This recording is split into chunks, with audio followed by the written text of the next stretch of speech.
bisa kelas 3 dia baru hafal 30 juz. Kalau bisa hafal 1 tahun.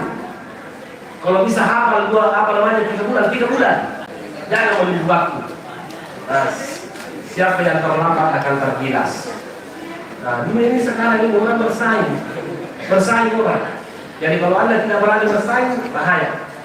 Nah, asrar yang dihilayla minal masjidil harami ilal masjidil aqsa.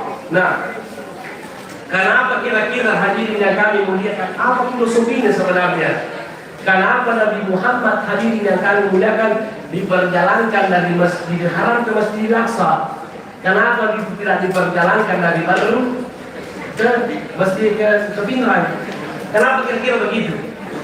Kenapa Nabi Muhammad diperjalankan dari Masjidil Haram ke Masjidil Aqsa? Kenapa bukan dari Badrun ke Pinrang? Atau dari Pinrang dari Badrun ke apa namanya, ke Masjidil Haram? Kenapa kira-kira? Itu menunjukkan hadirin yang kami muliakan bahwa umat Islam selalu menghadapi tantangan persoalan masalah masjid. Umat Islam nanti akan menghadapi persoalan terutama dua masjid ini, Masjidil Haram dengan Masjidil Aqsa.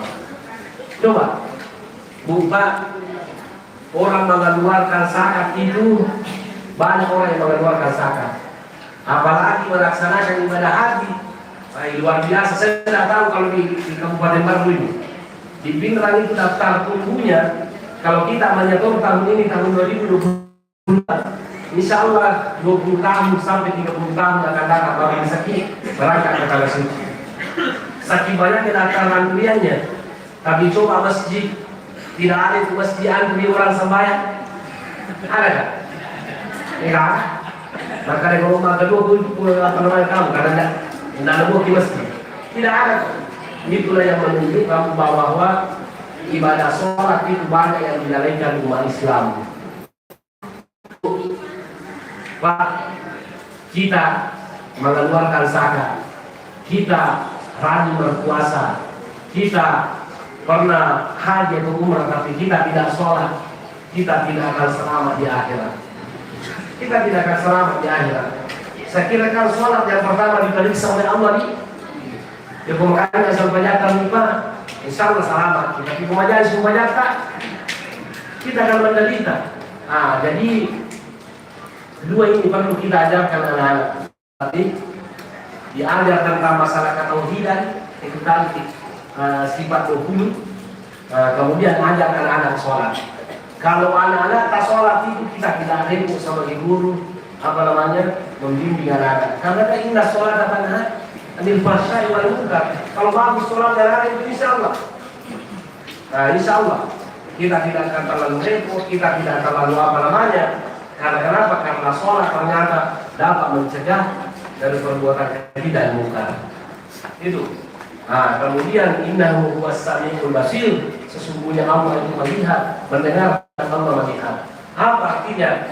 Setiap doa yang kita ucapkan, setiap doa yang kita panjatkan, maka Allah Subhanahu wa taala mendengar dan nah, hadirin yang kami muliakan, di dalam ayat ini sebenarnya penting sekali.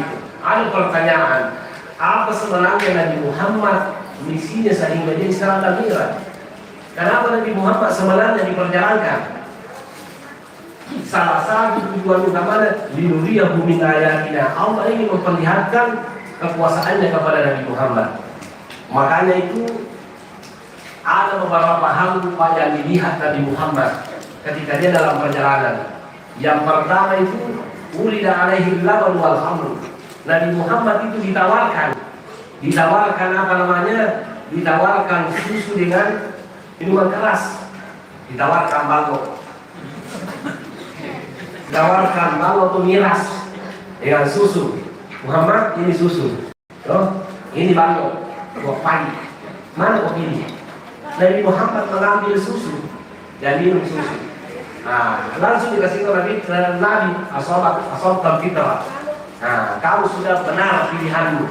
Seandainya miras mau minum, itu mau ketahui menjadi pemabuk semua. Ya. Coba bayangkan, susu saja diminum Nabi, banyak umatnya tukang mabuk. Susu saja diminum Nabi, banyak umatnya yang pemabuk, apalagi seandainya Mirasnya mana minum? Apa artinya hadirin yang kami muliakan? Kenapa diperlihatkan Rasulullah seperti itu? Dia ingin menjadi pembelajaran buat umatmu bahwa tantangan nanti yang terberat dihadapi umatmu tidak bisa membedakan mana minuman halal, mana minuman haram. Ini jadi persoalan sekarang. Nah, ini kan minuman haram sudah apa namanya? Sudah bertingkat-tingkat. Yang jelasnya seluruh yang merusak akal itu termasuk yang nggak miras. Sekarang ini kan narkoba juga dianggap miras itu. Nah, coba lihat. Saya pernah ketemu apa namanya? Ketemu dengan seorang polisi. Ustaz, itu katanya pengedaran narkoba cuma satu yang tidak mengkonsumsi narkoba sekarang. Bila tak siapa Pak? Bila cuma ustaz yang tidak mengkonsumsi narkoba. Orang lain itu, orang kaya, publik itu, semuanya mengkonsumsi narkoba. Saya bilang, begitu ya? Bilang iya. Dia tidak mengkonsumsi narkoba, tapi ada ustaz penjual narkoba. Karena di Jawa itu, Imam Syafi'i lagi namanya. Imam Syafi'i penjual narkoba. Nah, ditanya sama polisi, kamu ini kan seorang ustaz, masa kamu sampai nanti menjual narkoba? Kamu tidak takut ya? Apa jawabannya? Kan tidak ada dalam Al-Quran bilang jangan mengkonsumsi narkoba. Jangan menjual narkoba, berarti narkoba itu halal. Tidak jadi masalah. Nah, coba pemahaman seperti inilah yang perlu kita perbaiki. Kalau kita terlalu tekstual dengan narkoba, bahaya itu. Tidak ada dalilnya katanya, polisi yang melarang itu karena kita rasa ini. Nah, kita kan banyak uang jadi dilihat polisi jadi dilarang orang menjual narkoba. Tapi kalau dibagi-bagi hasilnya kan tidak apa-apa kita tanya. Apa ini? Saya pernah bicara, Bapak saya diundang ceramah di Sitra itu bandar narkoba yang undang saya ceramah meninggal dunia. Saya tidak tahu ceramah apa yang saya harus bilang. Saya mau katakan ini kok bagi nenek ini. Tapi kan tidak bagus kok. Kan kalau Ustaz menolak orang tidak bagus. Saya ada banyak yang tidak merasa saya undang ceramah. Jadi saya pusing apa yang saya bilang. Sinap pulang terpagi nenek ini. Kalau dimati. Bilang itu orang ini dalam pura itu.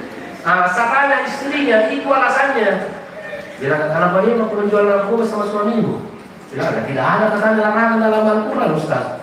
Coba cari katanya. Ada dalam Al-Quran, dilarang mengkonsumsi narkoba. Kan tidak ada. Jadi ada anakku, anak-anak ya. Anak-anak, yang bahaya itu.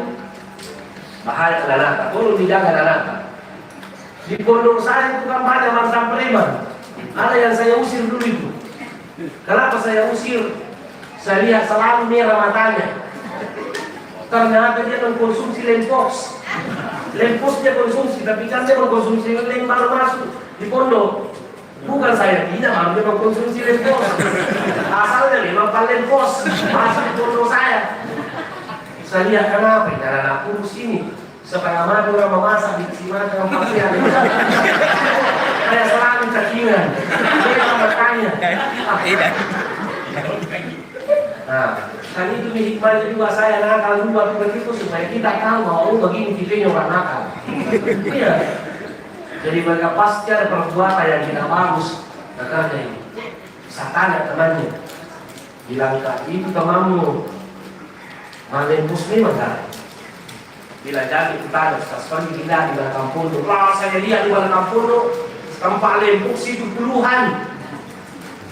Dan memang bukan ternyata di kampungnya bukan memang namanya dipanggilkan nih.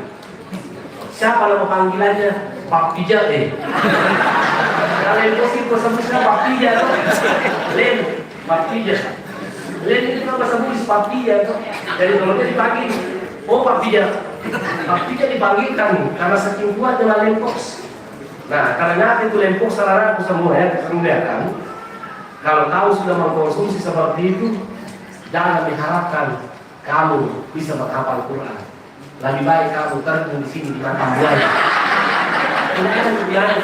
Kamu sudah menjadi gambar manusia.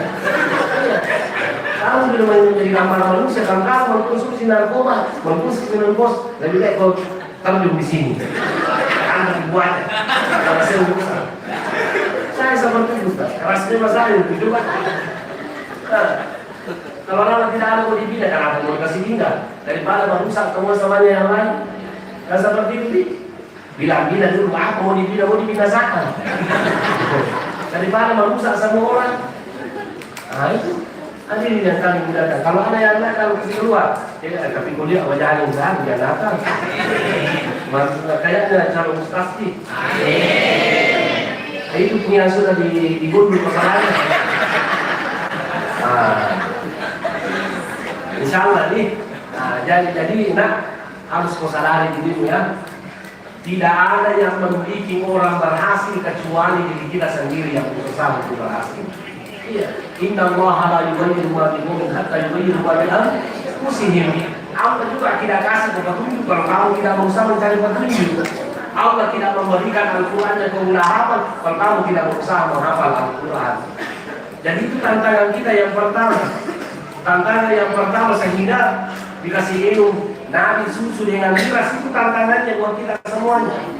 Jadi hadirin yang kami muliakan ibu-ibu sekalian, tolong dijaga anak-anak.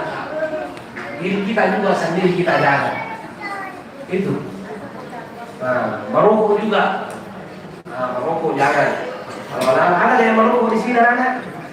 Ada yang merokok? Kalau di pesantren Hasan Yamani itu kan cawannya motor di Samparajan itu. Kalau ada anak-anak merokok, itu kan banyak kuda di sana. Banyak kuda. Jadi itu pimpinan pondok ambil tai kuda kering, baru digulung kayak rokok begini, digulung kayak rokok. Baru itu tadi lah santri yang merokok, disuruh merokok pakai tai kuda.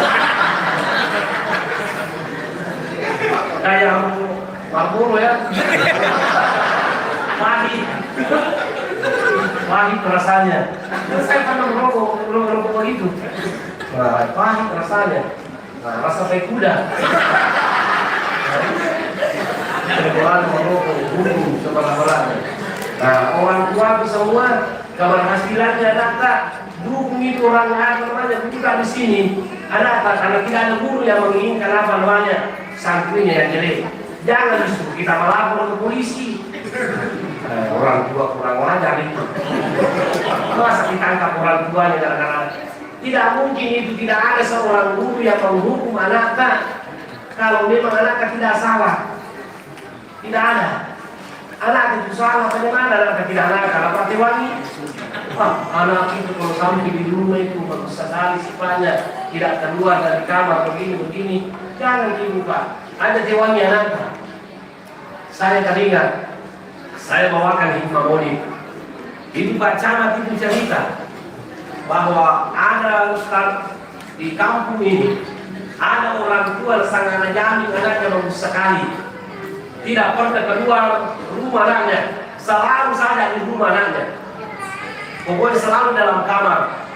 Dia bilang itu orang tua, syukur kalau saya ustaz sama anakku tidak keluar rumah, anak katanya tidak pernah bergaul dengan orang. Alhamdulillah saya syukur anak saya tidak keluar rumah. Tapi sang orang tua ini bersyukur, ada juga keheranan, heratoi. Kenapa dia heran? Selalu hilang sarungnya. Lagi ada yang dipana, selalu hilang sarungnya. Pas satu hari dia pergi ke pengantin, kali itu di pasar itu sehingga itu kan mahal. Nah, sang ibu ini yang najami nama kaya itu ada seorang tamu. Dan dia itu tamu pakai sarung persis dengan sarungnya pakai. Persis dengan sarungnya itu ibu. Dari panggil itu orang, Bu, sarung kapan kita pakai? Di Pak kapan kita pakai tuh? Bilang apa kasih itu ya masa sarung pakai itu beli sarung ini? Bilang gimana sih beli? Coba katakan kita masuk di situ di kamar, kasih lihat. Dilihat begini, ada betul tandanya namanya itu sarung. Namanya itu orang tadi ibu tuh bilang sarung itu, karena tanda lipat ada. Jadi dia bertanya, di mana kita beli sarung? Bilang begini, saya beli sarung ini, ada anak yang selalu jual sarung sama saya. Ternyata yang menjual sarung itu anaknya Mikadi yang selalu dalam kamar. Artinya nak curi sarungnya ibunya, baru nak jual sama orang. Kalau ada yang hasil curiannya, beli narkoba baru dalam kamar pasang-pasang sendiri, tidak ada yang lihat. Nah, jangan itu makanya ada pada mereka suka marah. Nah, jadi makanya itu anak kita kalau selalu dalam kamar, masuk-masuk koki lihat. Iya, perlu sekali. Ada karena makanya anak mereka karena masuk itu salah lagi. Kalau itu pilih puru dan lain sebagainya, apa namanya dalam kamar kan itu sendiri dalam kamar itu kan banyak setannya. Nah, jadi hadirin yang kami mulakan itu tadi. Nah, kemudian yang kedua yang dilihat Rasulullah SAW, itu ada orang besar sekali perutnya, itu orang tidak bisa bergerak. Datang Firaun mau dikasih masuk neraka, ditendang perutnya itu. Wala rajanya ikan pasar ramai beberapa tangan tahu. Jadi udah gitu.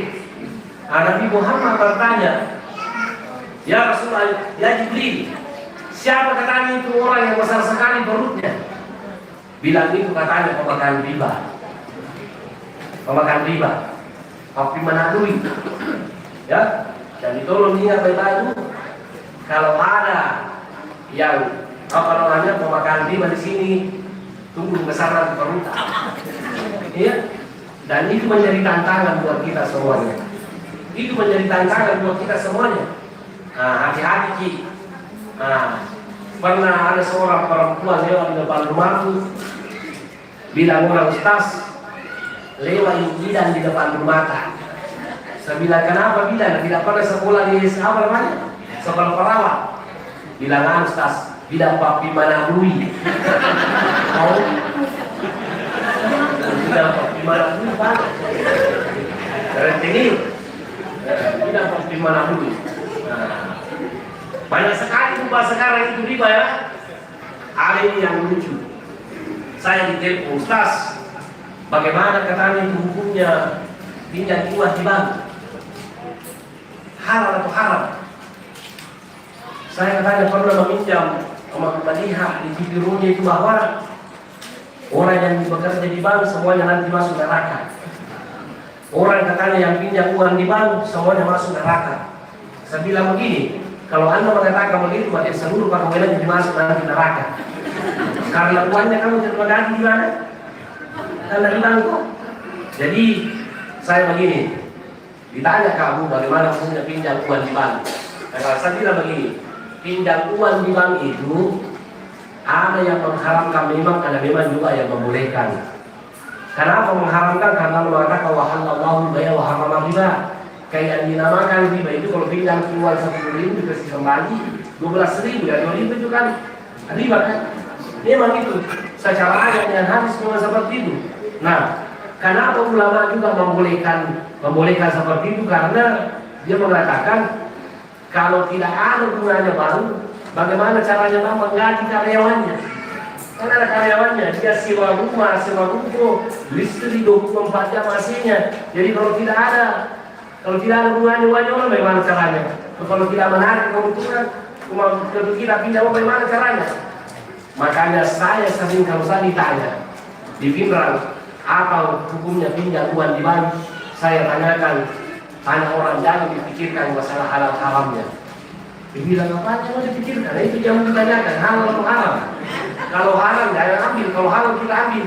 Saya bilang jangan dipikirkan itu halalnya. Yang kamu pikirkan kalau mau ambil uang bank, kamu sanggup bayar atau tidak? Kamu sanggup membayar atau tidak? Kalau kamu tidak sanggup membayar itu uang bank pinjam, itu sudah haram. Kan seperti itu ya. Tapi kalau kamu sanggup, silakan ambil. Coba dikatakan ada begini yang dipotong kan? Kamu yang bukan kedua itu ya kamu yang mau dipotong. Coba, kamu yang mau dipotong. Ini jadi persoalan hadirin yang kami gunakan. Jadi makanya kita melihat hukum Islam itu jangan sekedar ayatnya dengan hadisnya. Bukan kita mau mengakal-akali ayat, bukan mau mengakal-akali hadis, tapi perlu namanya fiqhul waqi, memahami apa yang terjadi. Itu karena Islam itu kan didatangkan untuk membawa rahmat, bukan untuk mendatangkan kesusahan dan lain sebagainya. Nah, karena itu hadirin yang kami muliakan, kesimpulan dari apa yang saya sampaikan ini Bu, pondok kita di sini besar atau kecilnya berada di tangan kita semuanya.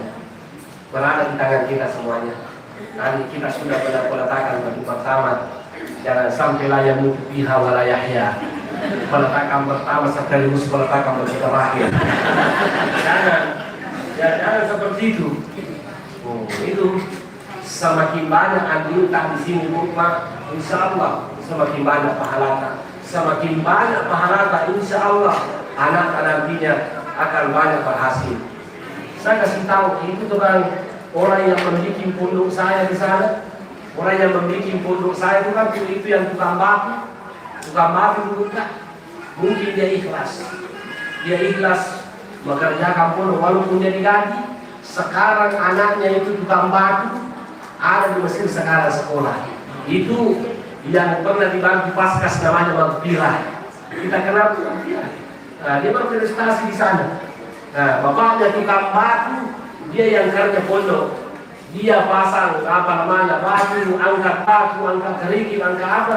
Sekarang anaknya sudah ada di Cairo. Dia seorang perempuan anaknya. Nah, dia prestasinya jadi di sana bagus dia prestasinya. Kenapa? Berkahnya lupa mungkin keikhlasannya bapaknya. Anaknya sekarang dia dia ada di Cairo sekolah. Istrinya lagi, mamanya lagi Magfirah itu. Mamanya lagi Magfirah, dia yang memasakkan anak-anak di pondok. Dia yang memasak. Nah, anaknya yang kedua itu lagi, adiknya sekarang di Magfirah, dia sudah hafal 30 juz lagi. Nah, dia sudah kelas 2 dan insya Allah akan berangkat ke Cairo. Nah, itu. Jadi makanya itu Pak, jangan dia khawatir. Iman saya Allah wa malak wa rasul wal mu'minun. Nah, berbuat Allah akan melihat apa yang kita berbuat. Allah akan melihat apa yang telah kita kerjakan. Jadi pemilu makanya anak hadirin yang kami muliakan, tolong dibantu Ustaz kita di sini. Nah, bantu pikirkan, bantu ini dan lain sebagainya. Insya Allah Allah akan merahmati kita semuanya. Ya, jadi dengan harapan kita ikhlas kepada para asatidz, para dewan guru, saya harapkan kita kompak belajar, mengajar anak orang, dan kita harus jadi panutan. Kita harus jadi panutan. Tidak mungkin berhasil pondok itu karena ada istilah mengatakan kalau guru kencing berdiri, santrinya pasti kencing lari. Tapi kalau ustaznya kencing lari, apa berkata? Kalau ustaznya kencing lari, santri perlu mengencingi gurunya. Karena tidak betul cuma zaman jadikan contoh. Nah, kenapa Nabi Muhammad sukses membina kita seperti ini? Tidak ada lain karena dia bisa menjadi suri teladan. Nabi Muhammad itu orang biasa. Dia bukan orang kaya, dia juga bukan orang terpelajar. Tapi kenapa dia lupa sukses? Karena dia sanggup menjadi contoh teladan di tengah-tengah masyarakat. Apa yang dia katakan itu yang dikerjakan, apa yang dilarang itu dia tidak kerjakan. Kalau dia mengatakan hitam, dia mengatakan hitam. Kalau dia mengatakan putih, dia putih. Nah, itu suatu bentuk supaya kita sukses. Kemudian juga dari langit saya ingatkan juga ya. Kenapa Masjidil Haram dengan Masjidil Aqsa itu kan tantangan buat kita semuanya. Saya juga ingin ingatkan kepada kita semuanya bahwa ternyata kalau kita kasih bantuan orang terlalu banyak juga tantangannya itu. Nah, hati-hati jangan sembarang orang kita kasih bantuan, terutama bantuan dari luar negeri. Kan begitu ya. Nah, jangan sampai kita bantu umat Islam ternyata ISIS yang dibantu. Nah, itu yang masalah, ya masalah. Nah, ISIS yang kita bantu, DAD yang kita bantu, dibubarkan gitu. Nah, teman-teman dari Paskas Kabupaten Pindrang, ya jangan sembarang ya. Nah, kalau ada penceramah dari tanah Arab, sebenarnya bagus sekali. Kalau ada penceramah dari tanah Arab, datang dari Palestina, dari Maroko, dari apa, bagus sekali. Supaya anak terbiasa mendengar masalah. Tapi persoalannya disetujui oleh BNPB atau tidak?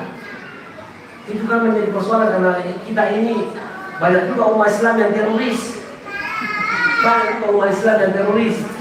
Nah, mana yang teroris selalu yang mau merubah Pancasila. Nah, ini jangan bikin mau merubah Pancasila kalau saya tuh. Tidak ada disalahkan Pancasila. Kamu yang salah kalau tidak mengamalkan Pancasila. Begitu. Kan Pancasila kan tidak melarang kita sholat, tidak melarang kita puasa. Ketuhanan yang Maha Esa. Seluruh ayat kalau bicara masalah ketuhanan itu semua dalam Al-Quran. Nah itu tidak pernah di dalam Pancasila bahwa ada minta-minta di situ kuburan. Bukan ramai, tidak ada kok. Nah, justru Pancasila melarang.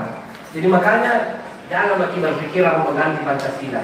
Nah, dari persoalan nanti itu, nah itu karena kan saya termasuk juga dari apa namanya anggota IKUB dari Kabupaten Pindrang. Nah, forum komunikasi umat beragama. Nah itu. Nah di Kabupaten Pindrang ini heboh, ya. Heboh di Kabupaten Pindrang itu. Karena ada seorang pendeta tuh ditator itu, ditator. Ada pendeta seorang ditator itu dapat mengobati orang sakit. Kurang lebih informasi yang saya terima sudah kurang lebih 4.000 orang umat Islam datang merubah di sana. Yang menjadi persoalan karena pakai jilbab semua. Yang diobati. Saya bilang kenapa itu majelis taklim terlalu cepat berubah keimanannya. Makanya saya ditanya orang Ustaz, kalau kita diobati seorang pastor boleh atau tidak? Saya lihat supinannya itu apa kata beliau? Wahai Tuhan Yesus Kristus yang ada di surga, tunjukkanlah kuasamu, hentikanlah penyakitnya hambamu. Haleluya, Tuhan Kristus yang ada di surga. Coba, bolehkah umat Islam diobati dengan seperti itu? Boleh atau tidak? Kenapa ada yang pergi di sana kalau tidak boleh? Saya curiga ya ada yang datang dari sini. Kalau tidak Pak Ustaz tidak, tapi kalau tidak Ustaz tidak, seperti berubah. Jangan, Bu, dilarang mengikuti agama orang dalam Al-Quran. Undang-undang juga melarang mengikuti agama orang. Tapi kita harus toleransi. Apa yang dimaksud toleransi? Toleransi itu bukan bahwa kalau kita umat Islam kalau hari Jumat itu umat Kristen akan sama-sama Jumat sama kita. Bukan toleransi. Kalau hari Minggu umat Islam akan sama ke gereja. Nah, bukan toleransi namanya itu, tapi itu apa sih karuban? Merusak agama itu. Yang dinamakan toleransi kita melaksanakan peraturan agama masing-masing. Nah itu tidak boleh. Kenapa tidak boleh? Yang pertama karena merusak akidah. Rasulullah tidak kuat aku. Kalau kita kalau ternyata Tuhan Yesus Kristus menyembuhkan penyakit, padahal kan Allah. Nah, kemudian yang kedua, kitab Taurat itu bukan lagi kitab asli. Itu sudah berubah seperti bukan lagi yang diturunkan kepada Nabi Isa alaihissalam. Walaupun mungkin baru 100% berubah, tapi sudah banyak perubahan. Nah, kemudian karena mengandung kemusyrikan. Nah, dalam menjalankan agama Islam itu jangan mikir khawatir. Ya kalau maksa anak kita sekolah di sini, anak kita bisa lebih hebat daripada pastor. Iya. Coba apa kata Rasulullah? Bukan Rasulullah, Allah sendiri yang mengatakan wa nunazzilu minal Qur'ani ma huwa shifaa'un wa rahmatun lil mu'minin. Al-Qur'an itu adalah obat. Al-Quran itu adalah obat dan rahmat. Mulai daripada a'udzubillahi minasyaitonir rajim sampai qul a'udzu adalah obat. Makanya kita Ustaz harus pandai-pandai maruqyah. Ya. Pandai maruqyah. Pandai apa namanya? Pandai mendoakan orang. Nah, ada itu doa bagus sekali. Kalau ada orang sakit itu tolong dibacakan itu. As'alullah rabbal arsyil azim an yashfiyaka. Insyaallah. Apa kata Rasulullah? Kalau ada orang sakit dibacakan doa ini, kalau penyakitnya itu bukan sebabnya dia meninggal dunia, maka itu salah berhenti sakitnya. Ada orang yang sakit kepala dibacakan itu. As'alullah azim rabbal arsyil azim an yashfiyaka. Insyaallah semua penyakit kepala. Tapi kalau itu memang sakit kepala yang menyebabkan kita mati, nah, jadi dua kemungkinan. Dua kemungkinan doa itu sembuh atau sekaligus mati. Iya. Dan alhamdulillah di Kabupaten Pindrang kayaknya sudah kurang lebih 10 orang saya bacakan semuanya mati. Iya. Saya sudah sampai nanya-nanya daripada tinggal madrasah rasa. Sampai-sampai mertua itu bilang, "Nak, kalau saya sakit jangan dibacakan." Bilang, "Kenapa kamu mati kamu?" Nah, itu kan kalau sudah sampai aja mati pasti. Iya banyak nih. Pokoknya ada yang ada orang tua di situ dekat orang itu orang tua, kan disebut namanya kan nggak boleh. Orang tua, orang memiliki 2 tahun sakit, datang anaknya, "Ustaz, lo tidak ada ini bapak, main lagi, ada mati." Anak ini kurang ajarnya. Lama sekali kita sama menderita Ustaz. Itu pernah menina sekolah talaga, tidak dulu sekolah talaga. Mati. Ya betul, saya datang. Bismillahirrahmanirrahim. Assalamualaikum warahmatullahi. Saya pulang, bilangin orang, "Kenapa cepat sekali Ustaz?" Saya bisa doakan. Sorenya meninggal betul. Mati.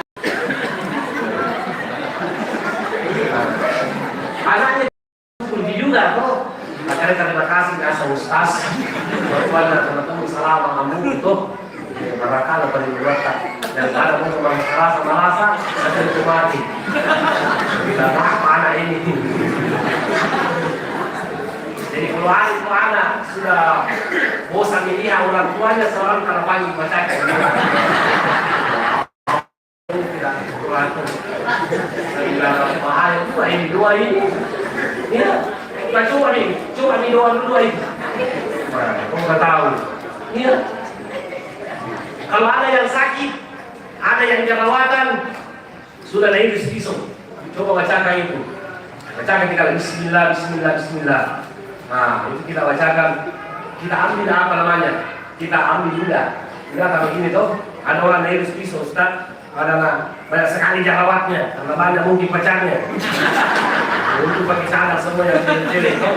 Nah, coba bacakan. Kalau anak bisul, karena itu kan kalau pesantren penyakit umumnya itu bisul, kampangan bersama pikirannya.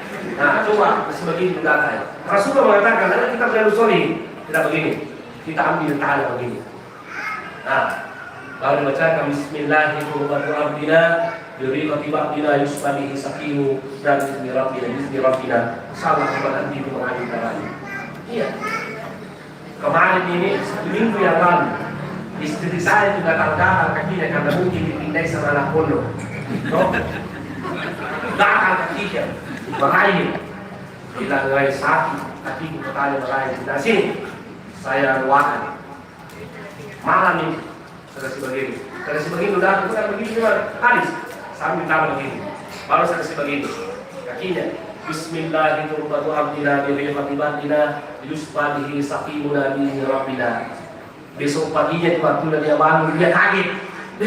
Kenapa katanya kering gatal-gatal ini? Saya bilang bagaimana tidak kering? Karena Allah yang mengerikan. Kamu tidak percaya Allah.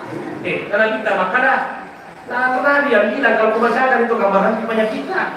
Saya mau baca wangi hati saya. Nah itu nih. Nah kalau sakit kepala apa yang dibaca? Nah berikan kepala begini. Bismillah. A'udzu billahi wa qudratihi min syarri ma ajidu wa wazin. Bacakan 7 kali. Insyaallah lebih hebat daripada Bontrex.